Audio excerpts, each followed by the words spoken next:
हैं माननीय मुख्यमंत्री श्री विष्णुदेव साय जी, जिनके नेतृत्व में लगातार छत्तीसगढ़ ने एक रिकॉर्ड कायम स्थापित किया है। आदिवासी को चेहरे बना करके उन्होंने उपयोग किया। उनका अवैध धर्मांतरण हुआ है कि नहीं हुआ है मुझे नहीं मालूम, वो तो वही बताएंगे। जो कांग्रेस कह रही है वो कहीं न कहीं से नक्सलियों की भाषा कह रही है, माओवादियों की भाषा कह रही है। आज हमारे साथ चर्चा करने के केदार कश्यप जी हैं। मंत्री जी, बहुत स्वागत आपका हमारे खास कार्यक्रम में। बस्तर के विकास के लिए क्या कुछ आप लोगों ने किया? हम अपनी सरकार के जो भी विषय है, जो भी योजना है, उसको हम क्रियान्वयन करने की कोशिश करते हैं। वनों की कटाई की लगातार शिकायतें मिलती है, सरकार क्यों नहीं रोक पा रही है? हमने अभी कई स्थानों पर अवैध अतिक्रमण हुए थे, उनको हम लोगों ने मुक्त कराया है। हसदेव के जंगल काटे गए,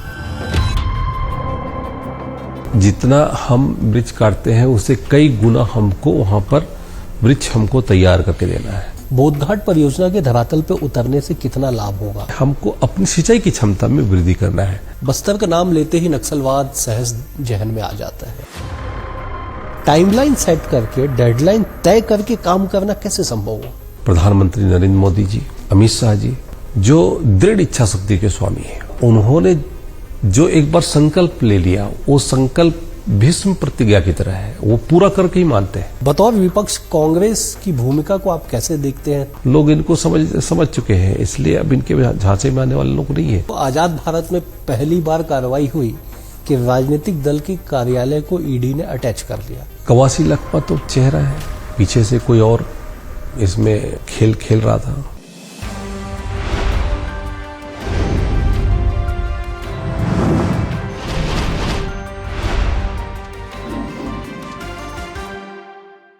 नमस्कार, बीएस टीवी के खास कार्यक्रम में आप सभी का स्वागत है। मैं हूं डॉक्टर अवधेश मिश्रा।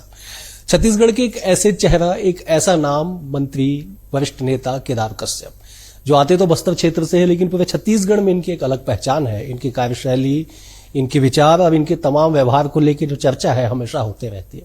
संगठन में जब जिम्मेदारी मिली, संगठन को बखूबी आगे बढ़ाया, और जब सत्ता में भागीदारी मिली तो सत्ता में अपने जिम्मेदारियों को बखूबी निभाया। आज हमारे साथ चर्चा करने के केदार कश्यप जी हैं। मंत्री जी, बहुत स्वागत आपका हमारे खास कार्यक्रम में। बीते 18 महीने में सरकार को कहां देखते हैं आप? तब जब 5 साल पिछले कांग्रेस की सरकार थी, आप लोगों ने ढेरे वादे आप लोगों ने किया था। जो वादे किए थे वो तो कांग्रेस ने किए थे, 36 और न जाने कितने प्रकार के वादे किए था, उसमें से एक भी वादा पूरा नहीं कर पाए, और उसके कारण से जनता ने उनको नकार भी दिया। वहीं दूसरी ओर प्रदेश में भारतीय जनता पार्टी की सरकार बनी। माननीय मुख्यमंत्री श्री विष्णुदेव साय जी के नेतृत्व में जिस तरीके से काम हुए, जो मोदी जी की गारंटी है, जो संकल्प है, वो पूरे हुए, और उसका आशीर्वाद जनता ने हमें लोकसभा में दिया, हमारे स्थानीय चुनाव में, पंचायत चुनाव, नगरीय निकाय चुनाव, और हमेशा आम जनता का उनका आशीर्वाद बना रहा। मैं समझता हूं कि इतने कम अंतराल में, और चाहे वो धान का 31 रुपये प्रति क्विंटल की बात हो, या फिर हमारे 2 साल का बकाया बोनस हो, या फिर हमारे तेंदुपत्ता की कीमत 4,000 से 5,500 रुपये करने की बात हो, या फिर हमारे अभी कुछ दिनों बाद 8-10-15 दिन के बाद अपनी जो चरण पादुका योजना है वो प्रारंभ करने की बात हो, महतारी वंदन की बात हो, प्रधानमंत्री आवास की बात हो, रामलला दर्शन की बात हो, अनेकों ऐसे निर्णय जिसने पूरे प्रदेश में एक वातावरण निर्मित किया और लोगों को विश्वास जगा। पिछले 5 वर्षों में जो ठगा सा महसूस कर रहे थे, लोगों को विश्वास इसमें निर्मित हुआ कि ये लोग हैं जो इस प्रदेश को सही दिशा में ले जा सकते हैं। माननीय मुख्यमंत्री श्री विष्णुदेव साय जी, जिनके नेतृत्व में लगातार छत्तीसगढ़ ने एक रिकॉर्ड कायम स्थापित किया है, और ये निरंतरता बनी रहे, ये सबकी मंशा है, और हमारे प्रदेश के माननीय मुख्यमंत्री जी की भी मंशा है। और उन्होंने लगातार उसके दृष्टि से एक टीम भावना के साथ में उन्होंने काम करते हुए उसको अंजाम भी दिया, और आज उसका परिणाम भी हमको देखने को प्राप्त हो रहा है। और आने वाले समय में इससे भी और महत्वपूर्ण निर्णय होंगे जो हमारे छत्तीसगढ़ के हित के दृष्टि से उचित होंगे। वन विभाग भी आपके पास है। छत्तीसगढ़ में 44% से ज्यादा वन आच्छादित क्षेत्र हैं, लेकिन वनों की कटाई की लगातार शिकायतें मिलती है। कहा जाता है साहब के सामने तो ठीक है, लेकिन डेंस फॉरेस्ट में कटाई लगातार होती है। सरकार क्यों नहीं रोक पा रही है? पिछले 5 वर्षों में बहुत सारे वनों में अवैध कटाइयां भी हुई और कारण भी सरकार के ऊपर निर्भर करता है कि सरकार किस तरीके से उस पर नियंत्रण करती है। हाँ, मैं मानता हूं कि कुछ जगह पे अभी भी हो रहा होगा, लेकिन कोई ऐसा यदि व्यक्ति है, कोई यदि ऐसा अधिकारी है जो ऐसे तस्करों को, जो ऐसे लोगों को संरक्षण दे रहा है, तो उसके ऊपर कड़ी से कड़ी कार्रवाई होगी। इस पर उनको किसी भी तरीके से छोड़ा जाए। और हमने अभी कई स्थानों पर जो अवैध अतिक्रमण हुए थे उनको हम लोगों ने मुक्त कराया है। और मैंने स्पष्ट तौर पे अपने वन बल प्रमुख को भी और हमारे सभी अधिकारियों से स्पष्ट तौर पे भी कहा है कि इस तरह की कोई बात बिल्कुल नहीं आनी चाहिए। अभी गरियाबंद में भी मुक्त कराया गया। बिल्कुल। टाइगर रिजर्व में अतिक्रमण बिल्कुल वहां पर हुआ, अंबिकापुर में हुआ, अभी जगदलपुर में हो रहा। मतलब मैं ये नहीं कहता कि मैं बाकी जगह हो और बाकी मेरे जगह ना हो, मेरे क्षेत्र में भी हुआ। बहुत सारे ऐसे मामले आए हैं, तो उसमें अपन उनको मुक्त भी करा रहा है। अवैध वनों की कटाई का यदि कहीं पर मामला आता है तो उसके ऊपर हम कार्रवाई भी करते हैं। वहां पर जो भी संबंधित अधिकारी है, रेंज ऑफिसर है, बीट गार्ड है, डिप्टी रेंजर है, जो भी उसमें वहां पे पदस्थ है और उसके संज्ञान में रहते हुए यदि कटाई हो रहा है तो ये FIR की श्रेणी में आता है, उसके ऊपर कार्रवाई होनी चाहिए। ये हमने स्पष्ट तौर पर निर्देशित किया है। और यदि कोई इस तरह की शिकायत आती है तो उसके ऊपर कार्रवाई तत्काल की जाती है। यदि मैं बात करूं वनों का क्षेत्रफल की दृष्टि से, तो आज हमारा पूरा लगभग 44.10% पूरा हमारा क्षेत्र छत्तीसगढ़ का क्षेत्रफल वनाच्छादित क्षेत्र है। पिछले वर्षों में लगभग 643 वर्ग किलोमीटर वनेतर क्षेत्र में वृद्धि हुई है।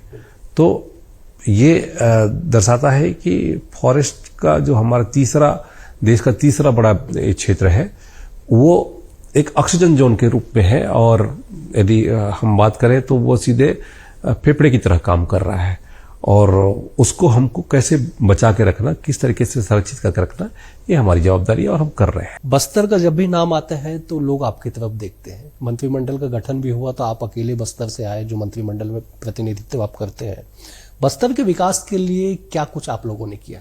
देखिए, यदि बस्तर की बात करें तो भारतीय जनता पार्टी ने पूरा जिस तरीके से विश्वास जताया, माननीय मुख्यमंत्री जी ने यदि मुझे मंत्री के रूप में चयन किया है, तो मेरी कोशिश होगी कि मैं उनकी उम्मीदों पर खरा हूं, पार्टी के उम्मीदों पर खरा उतरूं। मेरा एक ये था कि ये जो भी काम हम कर रहे हैं, ये हम माध्यम है।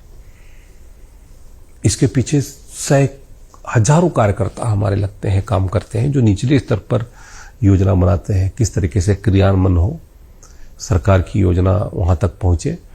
मैं तो एक माध्यम हूं, एक छोटा सा कार्यकर्ता हूं। और पार्टी जो निर्देशित करती है और पार्टी के ही विजन को निचले स्तर पर ले जाने का काम मेरे या फिर हमारे विधायक या सांसद के ऊपर होता है। और सब मिलकर के हम टीम भावना के साथ में काम करते हुए हम अपनी सरकार के जो भी विषय है, जो भी योजना है, उसको हम क्रियान्वयन करने की कोशिश करते हैं। आपने फेफड़ा शब्द का इस्तेमाल किया कि साहब जंगल जो है हमारे फेफड़े की तरह काम करते हैं, उससे संरक्षित करना बड़ी जिम्मेदारी है। हसदेव के जंगल काटे गए, कई तरह के सवाल उठे, आंदोलन हुए। सरकार का रुख इस पे क्या है? क्यों लोग आज भी वहां पे आंदोलन कर रहे हैं?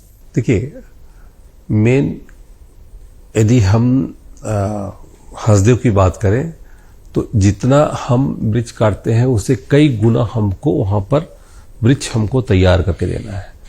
और वो हम तैयार कर रहे हैं, लगातार हमारी कोशिश है। कोई भी चाहे उद्योग हो, कोई भी खनिज का यदि हम खनन करते हैं तो उसके बदले में हमारी प्रकृति का हम यदि सही तरीके से हम उपयोग करते हैं, तब जाकर के हमारा वहां पर वो तैयार होता है। तो मैंने कहा कि लगभग 643 वर्ग किलोमीटर हमारा वनांचल क्षेत्र तैयार किया है। अभी हमारी और भी कोशिश है कि हमारे जो भी पेड़ रहे, जो भी हम वृक्षारोपण करें, वो सस्टेन रहे, ताकि ये स्थिति निर्मित ना हो कि हम केवल पौधा लगाने का काम करें और वो न पनपे। हमको उसको संरक्षित करना, संवर्धित करना, ये हमारा दायित्व बनता है और हम कर रहे हैं। बोधघाट परियोजना धरातल पे उतर गई, केंद्र से हरी झंडी मिल गई। आप उस क्षेत्र से आते हैं, बस्तर से, आप तो प्रदेश के मंत्री हैं। बोधघाट परियोजना के धरातल पे उतरने से कितना लाभ होगा और कैसे ये धरातल पे उतरा? लगभग 5 दशक पुरानी समस्या थी जो आप लोगों ने उसे सुलझा दिया। देखिए, बोधघाट पे अभी सकारात्मक चर्चा हुई है, माननीय मुख्यमंत्री जी ने चर्चा की है, और जहां तक हम समझते हैं कि बस्तर जो इंद्रावती में यदि हम बात करें तो लगभग 320-24 टीएमसी पानी वहां पर है, और वो पानी पूरा बह करके गोदावरी में मिल जाता है। और यदि हम सिंचाई की बात करें तो वहां पर कोई मेजर प्रोजेक्ट नहीं है।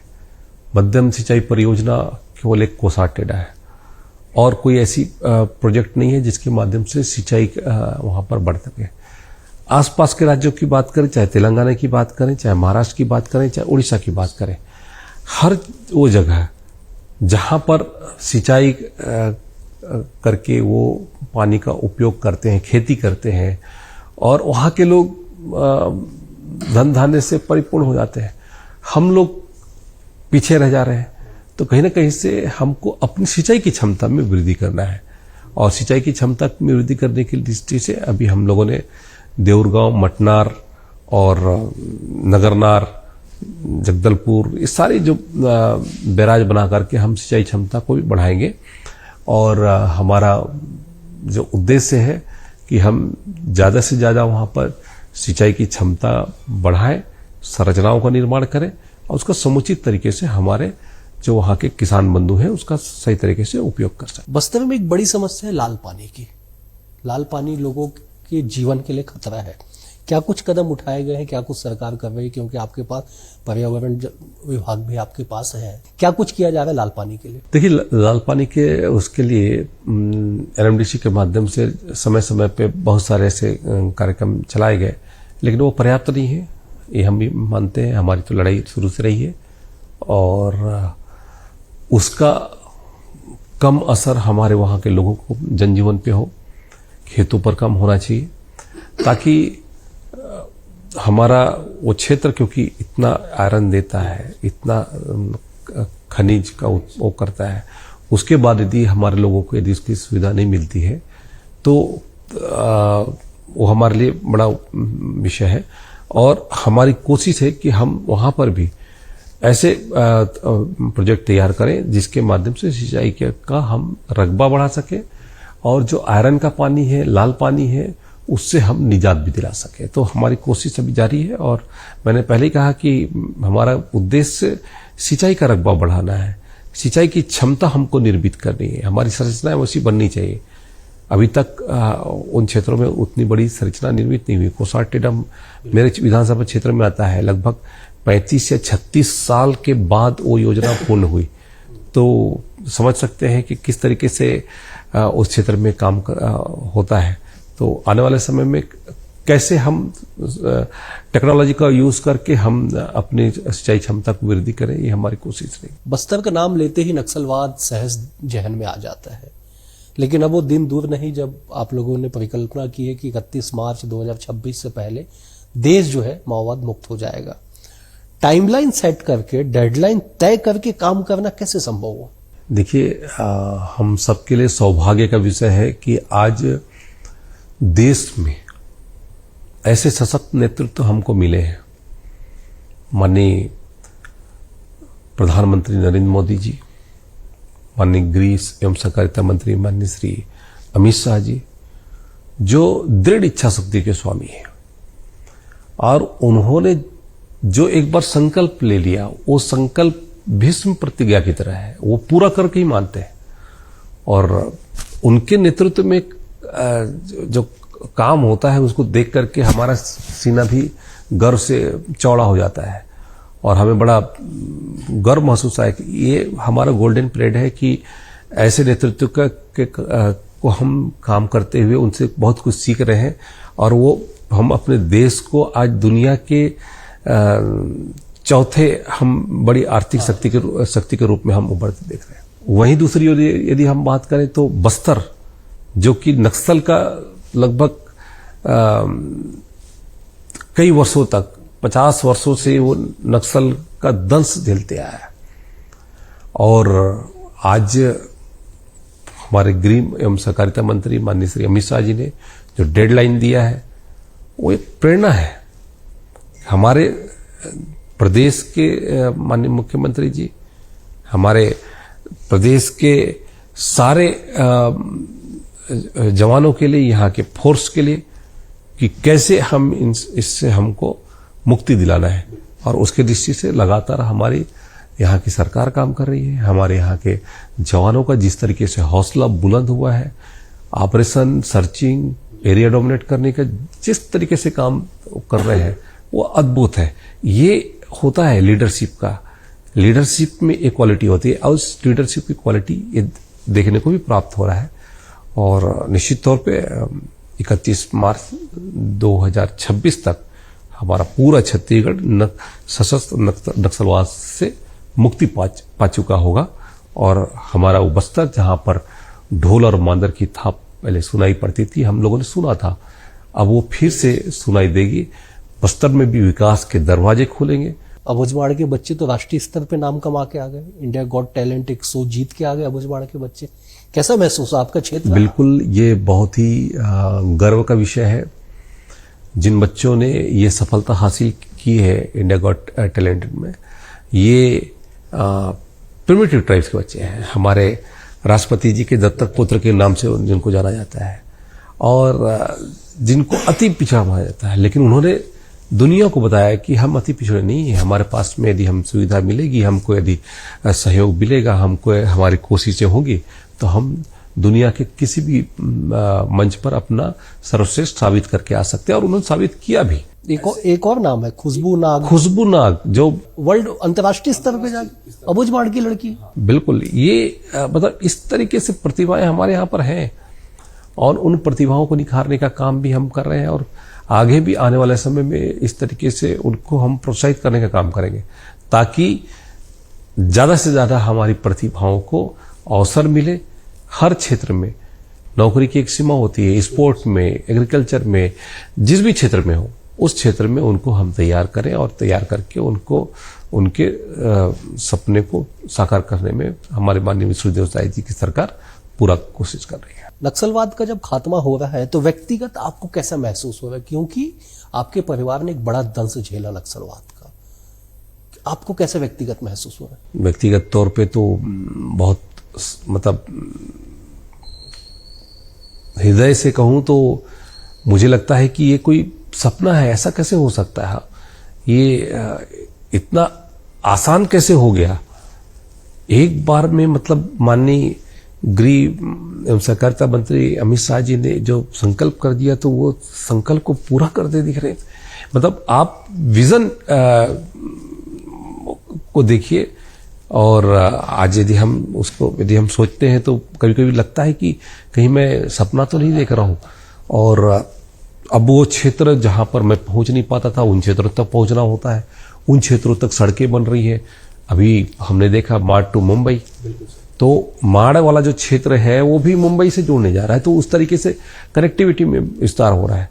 तो कहीं न कहीं से ये एक सपना साकार होते हुए दिख रहा है और वो सपना साकार हमारे माननीय प्रधानमंत्री जी, माननीय गृह मंत्री जी, माननीय मुख्यमंत्री श्री विष्णुदेव साय जी, माननीय उप मुख्यमंत्री विजय शर्मा जी लगातार उस दृष्टि से काम कर रहे हैं। मैं धन्यवाद देता हूं। केवल मैंने अपने परिवार के भाई को नहीं खोया, बल्कि प्रदेश से नहीं देश के कई ऐसे परिवारों ने अपने किसी भाई को खोया होगा, किसी ने बेटे को खोया होगा, किसी ने अपने सुहाग को खोया होगा। आज उनका भी सपना पूरा हो रहा है कि वो छत्तीसगढ़ जिसको नक्सलवाद से मुक्ति दिलाने की दृष्टि से हमारे वो जवान जो वहां पे काम कर रहे थे उनको आज उनका भी सपना साकार हो रहा है। तो मेरे सपने से ज्यादा उनका भी सपना साकार हो रहा है। तो वहां के लोगों का सपना साकार हो रहा है, तो इससे बड़ी खुशी की बात और क्या हो सकती है। एक बड़ा वैक्यूम आएगा, माओवाद का खात्मा, प्रशासन शासन का उदय, उस बीच में एक वैक्यूम आएगा। लोगों को एक आदत सी है, सालों साल से आप खुद उस क्षेत्र में रहते हैं, उस वैक्यूम को कैसे फुलफिल किया जाएगा? सरकार कितनी तैयार है, आप कितने तैयार हैं? देखिए, सरकार पूरी तरीके से तैयार है।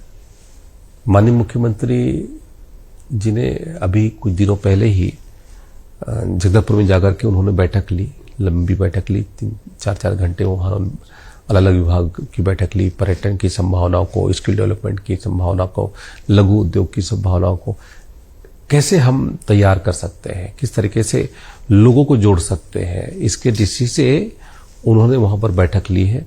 और निश्चित तौर पे एक रोड मैप हम माननीय मुख्यमंत्री जी के जहन में है और वो भी उसको इम्प्लीमेंट होते हुए देखना चाहते हैं।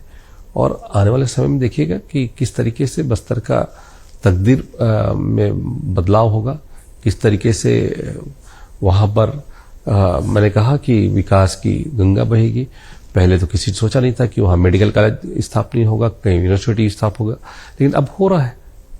अब पहले तो पूरा बस्तर उससे कटा हुआ था, तो कहीं ना कहीं से आज उन क्षेत्रों में वो सारी सुविधाएं जो आज इन क्षेत्रों में मिलती है, वो सारी सुविधाएं वहां तक पहुंच। अच्छा, कांग्रेस क्यों पहले दिन से कह रही है कि साहब आप बस्तर जो है उद्योगपतियों के लिए खाली करवा रहे हैं, उद्योगपतियों के लिए रेड कारपेट बिछा रही है सरकार? क्यों कांग्रेस कह रही है पहले दिन से? जो कांग्रेस कह रही है वो कहीं ना कहीं से नक्सलियों की भाषा कह रही है, माओवादियों की भाषा कह रही है। क्या ये वही कांग्रेस है जिन्होंने कहते हैं एनएमडीसी का जो वहां पे खनन का, तो उस समय तो सरकार तो उनकी ही थी, तब तो उन्होंने नहीं कहा था कि रेड कारपेट बिछाया जा रहा है। और यदि हमारे उस क्षेत्र में नक्सलवाद से मुक्ति मिल रहा है तो सबसे ज्यादा पीड़ा मुझे लगता है कि कांग्रेसियों को ज्यादा हो रही है। कांग्रेसी कभी नहीं चाहते कि यहां से नक्सलवाद का खात्मा हो। अरे भाई, हमारे उन लोगों को वो सुविधा मिलनी चाहिए कि नहीं चाहिए, शिक्षा मिलना चाहिए कि नहीं मिलना चाहिए, चिकित्सा मिलना चाहिए कि नहीं मिलना चाहिए, वहां पे रोड कनेक्टिविटी होनी चाहिए कि नहीं, इस पर उनकी कभी चिंता नहीं रही। उन्होंने कभी इस पर कहते हैं अपना वक्तव्य नहीं दिया। ये तो वो लोग हैं जो कहते हैं कहीं ना कहीं से उनके समर्थन में बात करते हुए दिखाई देते हैं।